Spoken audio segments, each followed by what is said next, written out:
What is up, everybody? Welcome to the channel. Today I like to try to do these things when I get here because it's quiet, don't have to worry about interrupting anybody, but also we've had to get on to the new employee. The claw machine was being a little too mean, so made some tweaks with some stuff, and I think it's in a better position now to kind of not be as mean. It still doesn't need to be too nice though, because I don't need to lose money, but otherwise that's not what we're going to be talking about today. Today I kind of want to go over some of the things that I have purposely chosen to do different, I think, than most others that are not necessarily the best option for me as a business. Now, as a person, and for you guys, I think it's amazing. So let's sit down, let's check it out, talk about it for a little bit, leave some comments about your thoughts, things that I could do better, things that I could do to help make more money or whatever, who knows. So let's get into it. So the top 3 things that I do a little bit different. All right, so number 1 has a ton to do with these little seats back here and the amazing people that come into this shop and use them, and come into the shop and just to shop around in general. I've made a choice to make sure that if I didn't want it done to me from another store, I wouldn't send that on to you. So even in their situations of potential, especially recently with booster boxes and things like that, I usually try to keep it at a set price. I don't follow market pricing, mainly because it's just crazy and it's a lot of extra work for me to try to track down and see what things are selling when. So I just rather just do a set price and go from there. So, but that makes sure you guys never get kind of scalped on. And like I said, a lot of times it does mean that I miss out on some amazing opportunities to help get a little boost of cash flow here at the shop. So I have to kind of take those times in contrast to the times where the booster boxes aren't selling that well. And hopefully people buy them, even though the opposite is happening, where you can find them cheaper everywhere else, but mine are set at the same price still. So it's a give and take, I think.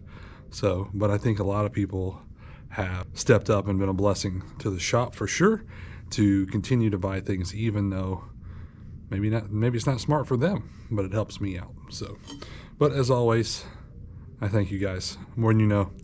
So on to number 2, it has to do with the people in these seats as well. A lot of it is about the events. Now, tournament events here, I run at a very high casual level, especially with prize support. I try to make sure the prize support is spread evenly across the board.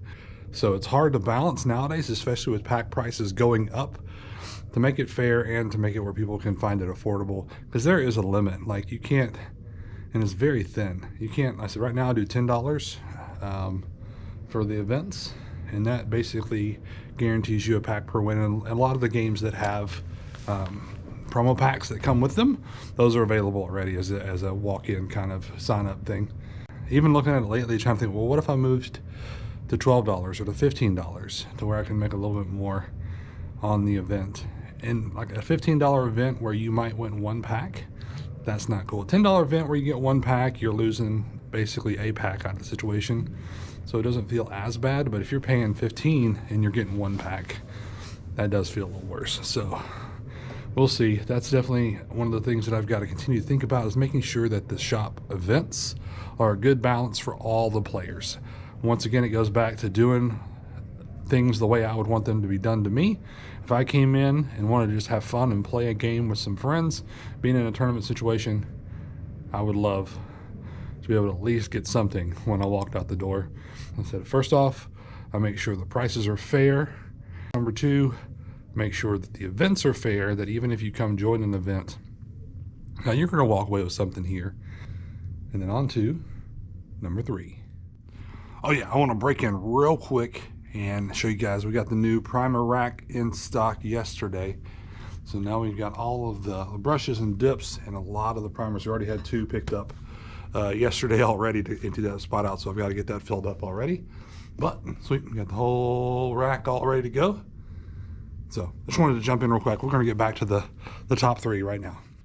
All right, so number 3 in this list of stuff is probably the one that most directly pertains to me, as a company and as a business more so than it does the customers coming in as far as a benefit versus a negative.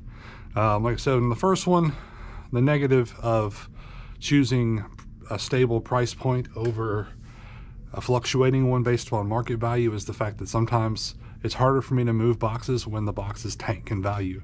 And also I lose out on the chance to get a nice little boost when boxes are going high. The second one, as far as with the players go, I honestly don't see a negative in that. For me personally, I know there's a lot of players who prefer it to be highly competitive, where if you do the best, you get a huge reward. And that's, I don't know, I don't want that kind of environment where people are fighting to try to be the best. I just want people to come have fun and get a benefit from being able to play here. So those two things have their pluses and minuses, I guess. You don't draw the stronger players, but at the same time you draw players who are just wanting to have fun on the second one. But with this one's more me. So I've chosen, as far as when I do singles, to only do store credit here at the shop. And a lot of times that loses me out on the chance to get some cards and stuff. But like I said, I don't run this the same way as most people. I'm not trying to make a ton of money. You know, it'd be great to make a ton of money in doing this at the same time, but the main part, I honestly consider my business a service more than a shop, because it allows people to have an extra space. But back to this, singles and things like that, I do store credit only. And one of the things I do attribute that for, so two main reasons.